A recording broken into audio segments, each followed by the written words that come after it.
everyone, so after using the Pixel 8 for over 3 weeks now, I have come to this conclusion. I think you should definitely not buy the Pixel 8 right now. I mean, this is not a bad phone in any way, but at 76,000 rupees or some $699, it's just a painfully overpriced offering at the moment. Instead, if you want a similar Pixel experience, you should get the Pixel 7a, which is available for just 36,000 rupees right now, or the Pixel 7 that goes for some 43,000 rupees.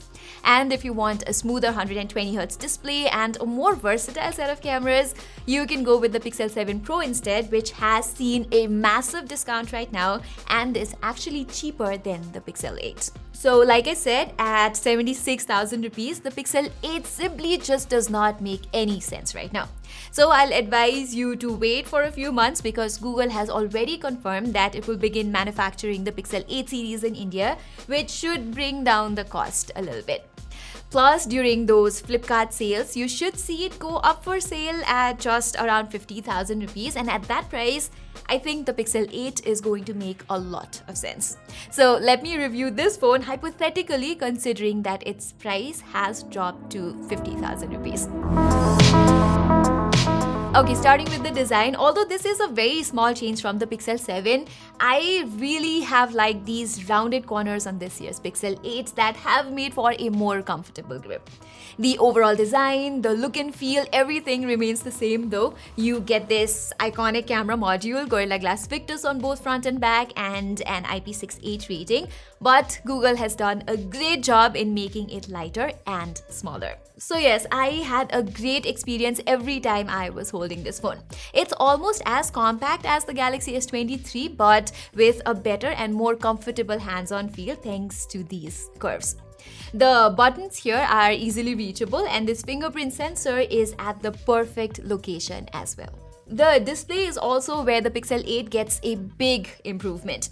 You are now looking at a gorgeous 120Hz OLED panel with slimmer bezels, excellent color accuracy and viewing angles, while this thing can get really bright as well.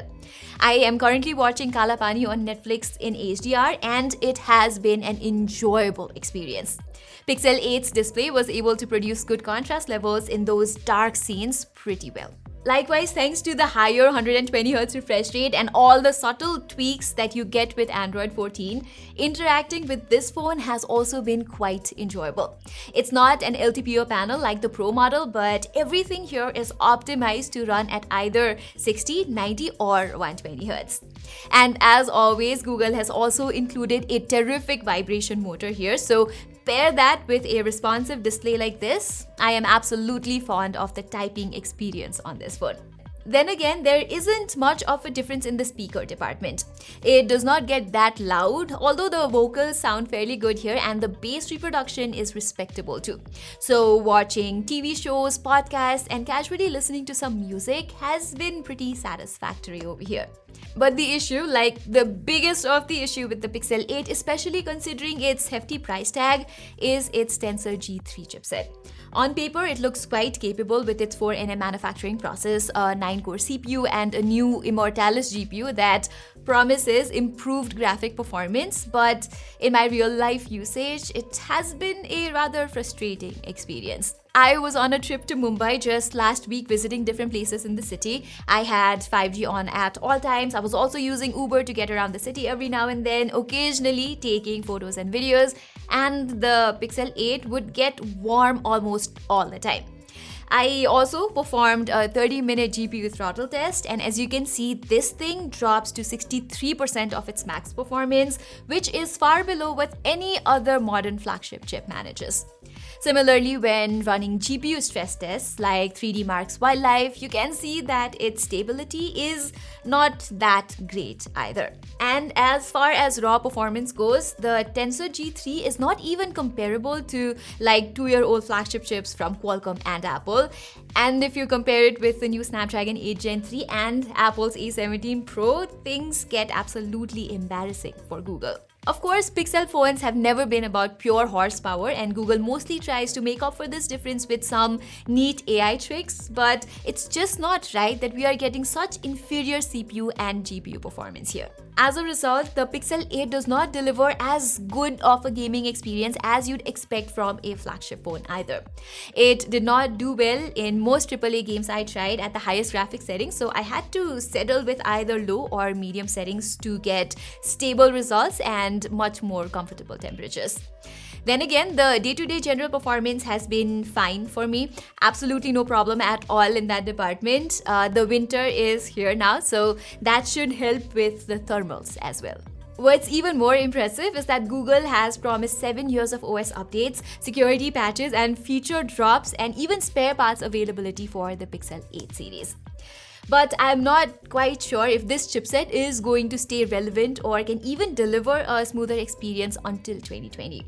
So I think Google should be teaming up with the likes of Qualcomm at some capacity at least to improve the CPU and GPU side of things. In case you didn't know, the Tensor G3 is manufactured by Samsung, and we all know that Samsung's chip division has not been doing that well for the past few years.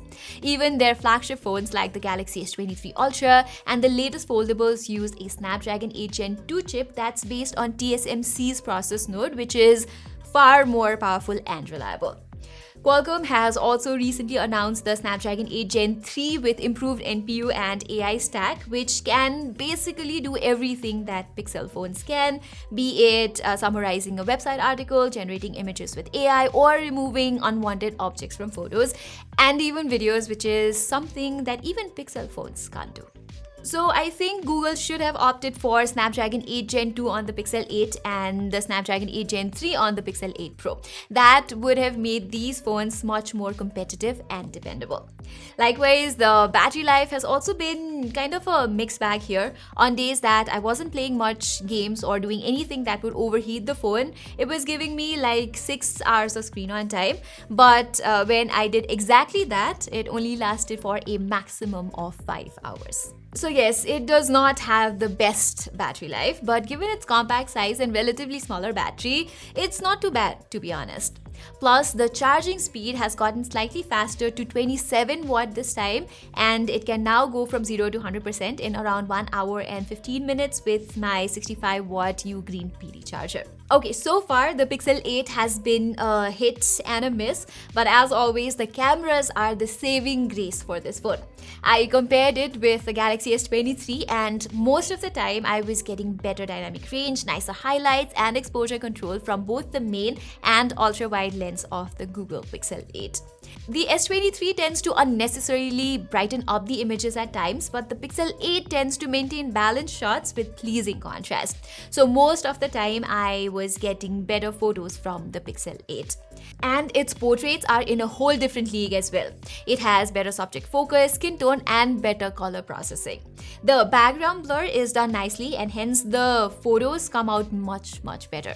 Same with the selfies, although in indoor conditions, Pixel 8's photos look dark and over contrasty for some reason, so maybe an update can fix this issue. But overall, photography-wise, the Pixel 8 delivers consistent results with on-point everything like white balance, color science, details, everything.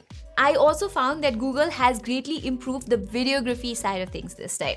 It's not as good as something like the iPhone 15, but it's getting close to what the Galaxy S23 manages, which we know is a capable phone for videos. There's no lag when switching between the main and ultra-wide-angle lens at 4K 60 FPS, and the stabilization is fairly good too. Okay, so from the Pixel 8, you can shoot at up to 4K 60 FPS from the selfie camera as well, and the video is stable enough. It's not extremely shaky, so that's nice. But I think the subject looks a bit too dark and contrasty, which should not be the case, and I hope that Pixel brings forth an update to fix this issue ASAP.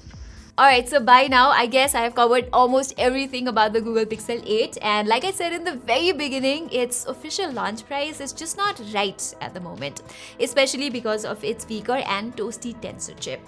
Had they included the Snapdragon 8 Gen 2 here, its price would have been kind of justifiable given how good it is at everything else, from the display to the pixel experience and the cameras itself.